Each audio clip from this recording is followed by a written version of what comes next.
মাশাআল্লাহ মাশাআল্লাহ। এটা বল দই। ওটা কি ভাই হাফ?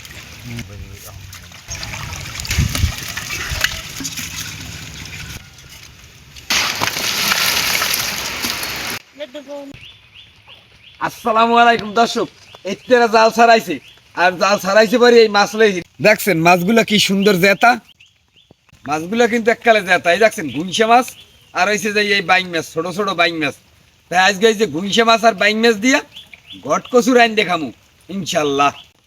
এই দেখো তোমার পছন্দের মাছ লইছি। আর আল্লাহ হাতের গাছে গাছে এটা সরাও দি সরাও। মাশাআল্লাহ মাশাআল্লাহ, মাছগুলো তো খুব সুন্দরই।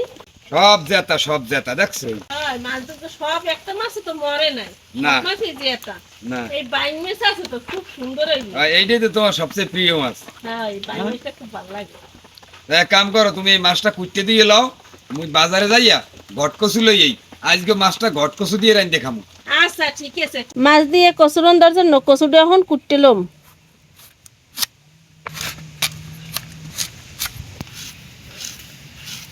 কচুগুলো সুন্দর মতো পাতলা পাতলা করে কাটতে হইবে। মাছ আর কচু ধোয়া কোটা শেষ, এখন রান্না বসাই দিব। তেল, পেঁয়াজ বাটা, রসুন বাটা, আদা বাটা, অল্প একটু জিরে বাটা, মরিচের গুঁড়া, হলুদের গুঁড়া, নুনের গুঁড়া, স্বাদ মতো লবণ। এখন সবগুলো ভালো মতো কষাই লইতে হইবে। সব মশলা কষানোর জন্য অল্প টুকুনে পানি। মশলাটা ভালো মতো কষাই লইছি, এখন মাছগুলো দিয়ে দিব। মাছটা ভালো মতো ভুনে লাইছি, এখন পানি দিয়ে দিব। এখন ঢাকনা দিয়ে ঢাকি দিব। পানি দিয়ে উতলে গেছে, এখন আমি কচুটা দিয়ে দিব। কচুটা আগে আমি সেদ্ধ করে রাখছিলাম। ঘট কচু দিয়ে মাছ রান্না শেষ, এখন উড়েই এলাম।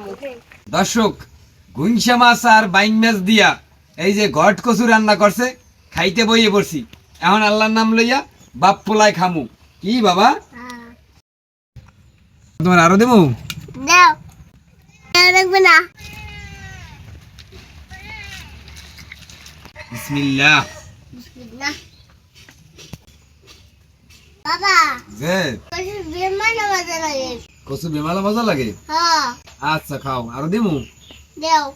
দর্শক, তাজা গুইনশা আর বাইং মাছ দিয়ে ঘট কচু রান্না করছে, চমৎকার হইছে মাশাআল্লাহ। ভালো থাকেন, সুস্থ থাকেন, আমি আর আমার পোলায় খাইতে থাকি। দেখা হবে নতুন কোনো ভিডিওতে।